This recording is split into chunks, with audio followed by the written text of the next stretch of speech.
Alright, boys and girls, I wanted to show a quick tip with you. So you got some hot glue on here. Never mind that it's on a antenna connection. But yeah, so the hot glue, it doesn't, I'm trying to do this through the camera.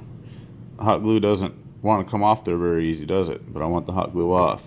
So, rubbing alcohol. A little bit. And just a dab will do you. What it's doing is, as it's the alcohol so thin as it works down between the hot glue and whatever it's attached to, and you don't want to start pulling on it like you're ripping it off, just kind of a little tension on. Look at that. As soon as the hot glue could get between the two areas, it just wicks right down between them and it separates that. Yeah, so that would, hot glue was stuck on there, and just look at that, peels it right off. Another little bit from where I had it attached down. But yeah, so the magic of isopropyl alcohol and hot glue. So that's why I like using hot glue on everything, because it's just magically awesome stuff. All right, people, live your life, love it.